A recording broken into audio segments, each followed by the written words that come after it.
नमस्ते दोस्तों। आज हम बात करेंगे एक ऐसे विषय पर जिसने हमारी दुनिया को बहुत गहराई से प्रभावित किया है, विश्व युद्ध। ये सिर्फ लड़ाइयां नहीं थी, ये भयंकर उथल पुथल थे जिन्होंने हमारी सभ्यता की नींव हिला दी। लाखों लोग मारे गए, साम्राज्य खत्म हो गए, दुनिया हमेशा के लिए बदल गई। लेकिन युद्ध, खासकर इतने बड़े पैमाने वाले युद्ध, ऐसे ही अचानक शुरू नहीं हो जाते।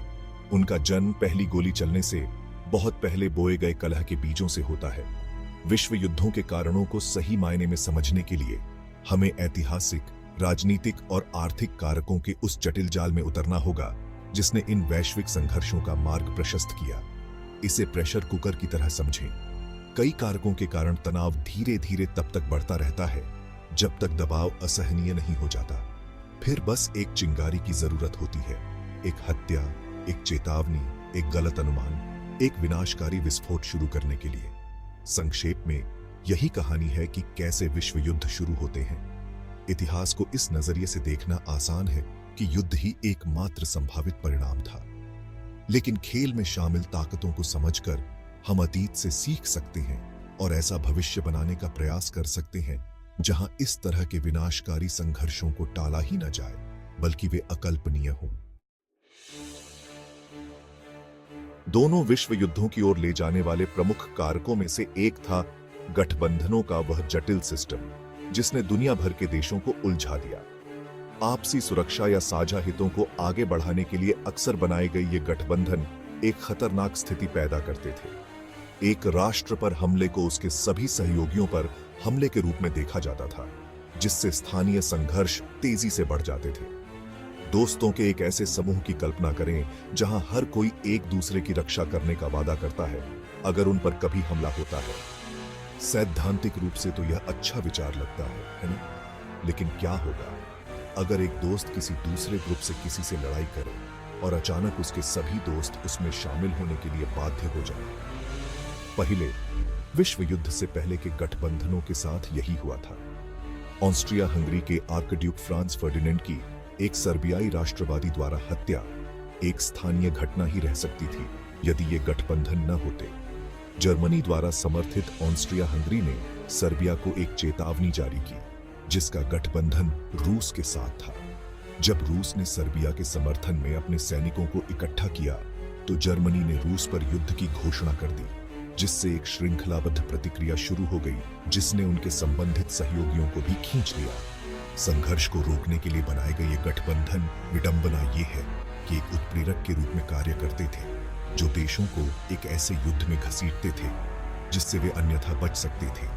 यह इस महत्वपूर्ण सबक पर प्रकाश डालता है कि गठबंधन प्रतीत होने पर भले ही फायदेमंद हो, लेकिन दायित्वों का एक खतरनाक जाल बना सकते हैं जिससे बड़े पैमाने पर संघर्ष होने की संभावना बढ़ जाती है। दोनों विश्व युद्धों के फैलने में एक और प्रमुख योगदान था बड़े पैमाने पर सैन्यवाद, जिसने 20वीं सदी की शुरुआत में यूरोप और दुनिया के अन्य हिस्सों को अपनी चपेट में ले लिया था।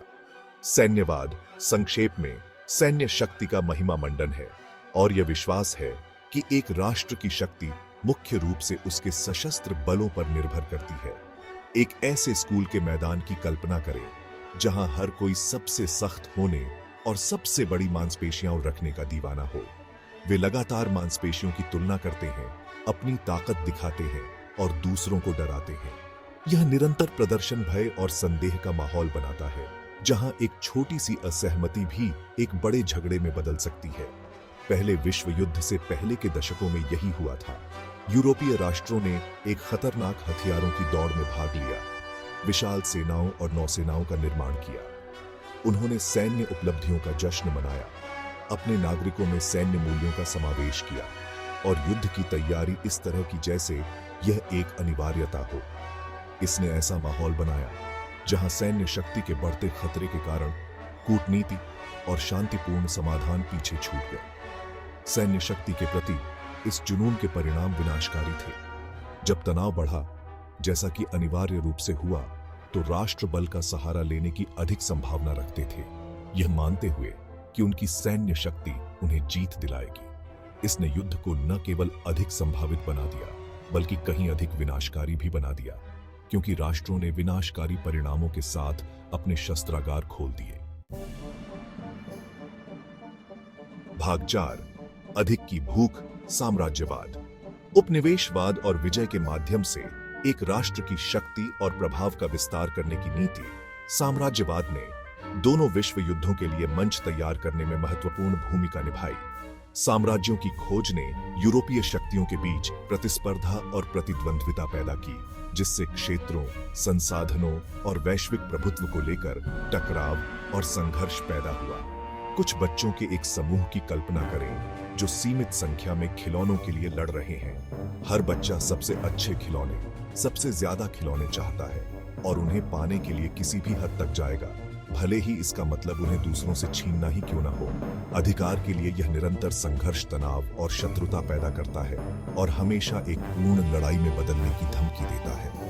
यह उपमा 19वीं सदी के अंत और 20वीं सदी की शुरुआत में यूरोप की स्थिति को दर्शाती है। यूरोपीय शक्तियां संसाधनों, बाजारों और प्रतिष्ठा की प्यास से प्रेरित होकर उपनिवेशों के लिए होड़ में लग गईं, खासकर अफ्रीका और एशिया में। साम्राज्यवादी प्रभुत्व के लिए इस प्रतिस्पर्धा ने प्रतिद्वंद्विता को बढ़ावा दिया, आक्रोश पैदा किया और महाशक्तियों के बीच अविश्वास का माहौल बनाया। साम्राज्यों की खोज ने न केवल यूरोपीय देशों के बीच तनाव पैदा किया, बल्कि उपनिवेशित आबादी के बीच असंतोष के बीज भी बोए।